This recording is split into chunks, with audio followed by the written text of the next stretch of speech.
Bitcoin. A peer-to-peer electronic cash system. Satoshi Nakamoto. Abstract. A purely peer-to-peer version of electronic cash would allow online payments to be sent directly from one party to another without going through a financial institution. Digital signatures provide part of the solution, but the main benefits are lost if a trusted third party is still required to prevent double spending. We propose a solution to the double spending problem using a peer-to-peer network. The network timestamps transactions by hashing them into an ongoing chain of hash-based proof of work, forming a record that cannot be changed without redoing the proof of work. The longest chain not only serves as proof of the sequence of events witnessed, but proof that it came from the largest pool of CPU power. As long as a majority of CPU power is controlled by nodes that are not cooperating to attack the network, they'll generate the longest chain and outpace attackers. The network itself requires minimal structure. Messages are broadcast on a best effort basis, and nodes can leave and rejoin the network at will. Accepting the longest proof of work chain is proof of what happened while they were gone. Section 1. Introduction. Commerce on the Internet has come to rely almost exclusively on financial institutions serving as trusted third parties to process electronic payments. While the system works well enough for most transactions, it still suffers from the inherent weaknesses of the trust-based model. Completely non-reversible transactions are not really possible, since financial institutions cannot avoid mediating disputes. The cost of mediation increases transaction costs, limiting the minimum practical transaction size and cutting off the possibility for small casual transactions. And there is a broader cost in the loss of ability to make non-reversible payments for non-reversible services. With the possibility of reversal, the need for trust spreads. Merchants must be wary of their customers, hassling them for more information than they would otherwise need. A certain percentage of fraud is accepted as unavoidable. These costs and payment uncertainties can be avoided in person by using physical currency, but no mechanism exists to make payments over a communications channel without a trusted party. What is needed is an electronic payment system based on cryptographic proof instead of trust, allowing any two willing parties to transact directly with each other without the need for a trusted third party. Transactions that are computationally impractical to reverse would protect sellers from fraud, and routine escrow mechanisms could easily be implemented to protect buyers. In this paper, we propose a solution to the double spending problem using a peer-to-peer distributed timestamp server to generate computational proof of the chronological order of transactions. The system is secure as long as honest nodes collectively control more CPU power than any cooperating group of attacker nodes. Section 2. Transactions. We define an electronic coin as a chain of digital signatures. Each owner transfers the coin to the next by digitally signing a hash of the previous transaction and the public key of the next owner and adding these to the end of the coin. A payee can verify the signatures to verify the chain of ownership. The problem, of course, is the payee can't verify that one of the owners did not double spend the coin.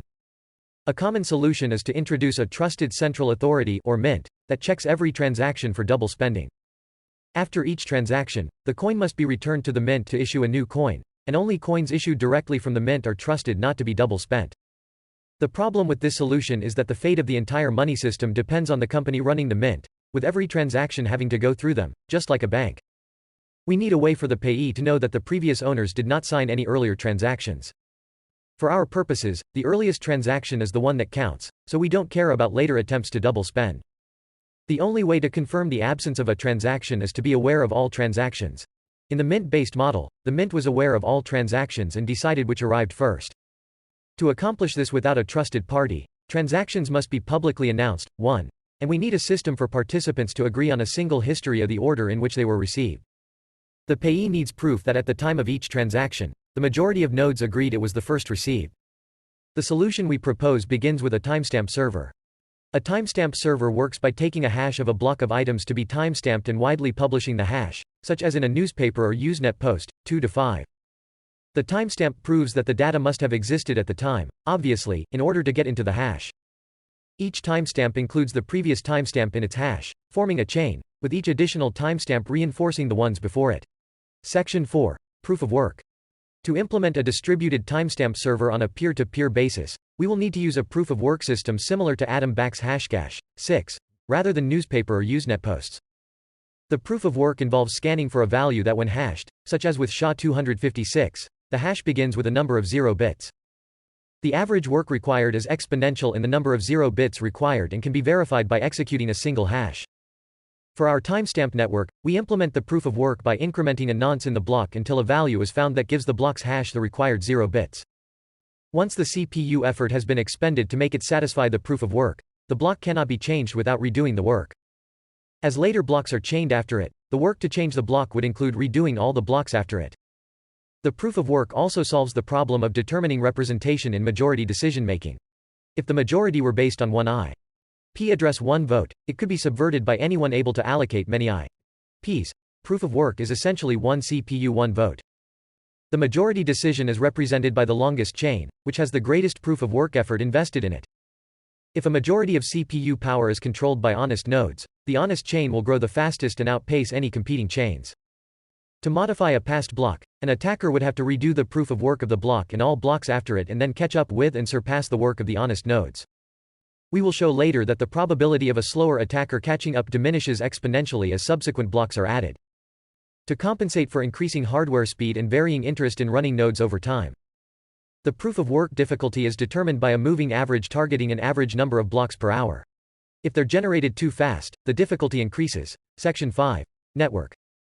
The steps to run the network are as follows. 1. New transactions are broadcast to all nodes. 2. Each node collects new transactions into a block. 3. Each node works on finding a difficult proof of work for its block. 4. When a node finds a proof of work, it broadcasts the block to all nodes. 5. Nodes accept the block only if all transactions in it are valid and not already spent. 6. Nodes express their acceptance of the block by working on creating the next block in the chain, using the hash of the accepted block as the previous hash. Nodes always consider the longest chain to be the correct one and will keep working on extending it. If two nodes broadcast different versions of the next block simultaneously, some nodes may receive one or the other first. In that case, they work on the first one they received, but save the other branch in case it becomes longer. The tie will be broken when the next proof of work is found and one branch becomes longer. The nodes that were working on the other branch will then switch to the longer one. New transaction broadcasts do not necessarily need to reach all nodes. As long as they reach many nodes, they will get into a block before long. Block broadcasts are also tolerant of dropped messages. If a node does not receive a block, it will request it when it receives the next block and realizes it missed one. Section 6. Incentive. By convention, the first transaction in a block is a special transaction that starts a new coin owned by the creator of the block. This adds an incentive for nodes to support the network, and provides a way to initially distribute coins into circulation, since there is no central authority to issue them. The steady addition of a constant amount of new coins is analogous to gold miners expending resources to add gold to circulation. In our case, it is CPU time and electricity that is expended. The incentive can also be funded with transaction fees. If the output value of a transaction is less than its input value, the difference is a transaction fee that is added to the incentive value of the block containing the transaction. Once a predetermined number of coins have entered circulation, the incentive can transition entirely to transaction fees and be completely inflation-free. The incentive may help encourage nodes to stay honest. If a greedy attacker is able to assemble more CPU power than all the honest nodes, he would have to choose between using it to defraud people by stealing back his payments, or using it to generate new coins. He ought to find it more profitable to play by the rules, such rules that favor him with more new coins than everyone else combined, than to undermine the system and the validity of his own wealth. Section 7. Reclaiming disk space. Once the latest transaction in a coin is buried under enough blocks, the spent transactions before it can be discarded to save disk space. To facilitate this without breaking the block's hash, transactions are hashed in a Merkle tree, 7, 2, 5, with only the root included in the block's hash. Old blocks can then be compacted by stubbing off branches of the tree. The interior hashes do not need to be stored. A block header with no transactions would be about 80 bytes. If we suppose blocks are generated every 10 minutes, 80 bytes 624 365 equals 4.2 megabytes per year. With computer systems typically selling with 2 gigabytes of RAM as of 2008, and Moore's law predicting current growth of 1.2 gigabytes per year, storage should not be a problem even if the block headers must be kept in memory. Section 8. Simplified payment verification. It is possible to verify payments without running a full network node. A user only needs to keep a copy of the block headers of the longest proof of work chain, which he can get by querying network nodes until he's convinced he has the longest chain, and obtain the Merkle branch linking the transaction to the block it's timestamped in. He can't check the transaction for himself, but by linking it to a place in the chain, he can see that a network node has accepted it, and blocks added after it further confirm the network has accepted it. As such, the verification is reliable as long as honest nodes control the network, but is more vulnerable if the network is overpowered by an attacker. While network nodes can verify transactions for themselves, the simplified method can be fooled by an attacker's fabricated transactions for as long as the attacker can continue to overpower the network.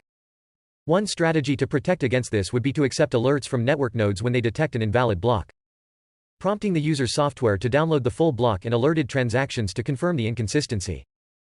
Businesses that receive frequent payments will probably still want to run their own nodes for more independent security and quicker verification. Section 9. Combining and splitting value. Although it would be possible to handle coins individually, it would be unwieldy to make a separate transaction for every cent in a transfer. To allow value to be split and combined, transactions contain multiple inputs and outputs.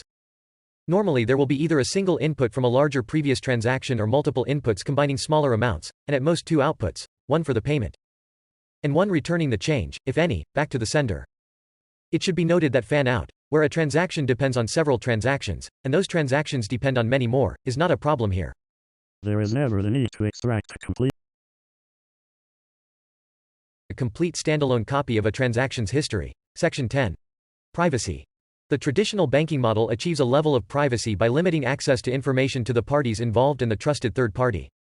The necessity to announce all transactions publicly precludes this method, but privacy can still be maintained by breaking the flow of information in another place, by keeping public keys anonymous. The public can see that someone is sending an amount to someone else, but without information linking the transaction to anyone. This is similar to the level of information released by stock exchanges, where the time and size of individual trades, the tape, is made public, but without telling who the parties were. As an additional firewall, a new key pair should be used for each transaction to keep them from being linked to a common owner. Some linking is still unavoidable with multi-input transactions, which necessarily reveal that their inputs were owned by the same owner. The risk is that if the owner of a key is revealed, linking could reveal other transactions that belong to the same owner. Section 11. Calculations. We consider the scenario of an attacker trying to generate an alternate chain faster than the honest chain. Even if this is accomplished, it does not throw the system open to arbitrary changes, such as creating value out of thin air or taking money that never belonged to the attacker. Nodes are not going to accept an invalid transaction as payment, and honest nodes will never accept a block containing them. An attacker can only try to change one of his own transactions to take back money he recently spent. The race between the honest chain and an attacker chain can be characterized as a binomial random walk. The success event is the honest chain being extended by one block, increasing its lead by +1, and the failure event is the attacker's chain being extended by one block, reducing the gap by -1. The probability of an attacker catching up from a given deficit is analogous to a gambler's ruin problem. Suppose a gambler with unlimited credit starts at a deficit and plays potentially an infinite number of trials to try to reach break-even. We can calculate the probability he ever reaches break-even, or that an attacker ever catches up with the honest chain, as follows: 8. P equals probability an honest node finds the next block. Q equals probability the attacker finds the next block. QZ equals probability the attacker will ever catch up from Z blocks behind. Given our assumption that P greater than Q, the probability drops exponentially as the number of blocks the attacker has to catch up with increases. With the odds against him, if he doesn't make a lucky lunge forward early on, his chances become vanishingly small as he falls further behind. We now consider how long the recipient of a new transaction needs to wait before being sufficiently certain the sender can't change the transaction. We assume the sender is an attacker who wants to make the recipient believe he paid him for a while, then switch it to pay back to himself after some time has passed. The receiver will be alerted when that happens, but the sender hopes it will be too late. The receiver generates a new key pair and gives the public key to the sender shortly before signing. This prevents the sender from preparing a chain of blocks ahead of time by working on it continuously until he is lucky enough to get far enough ahead, then executing the transaction at that moment. Once the transaction is sent, the dishonest sender starts working in secret on a parallel chain containing an alternate version of his transaction. The recipient waits until the transaction has been added to a block and Z blocks have been linked after it. He doesn't know the exact amount of progress the attacker has made, but assuming the honest blocks took the average expected time per block.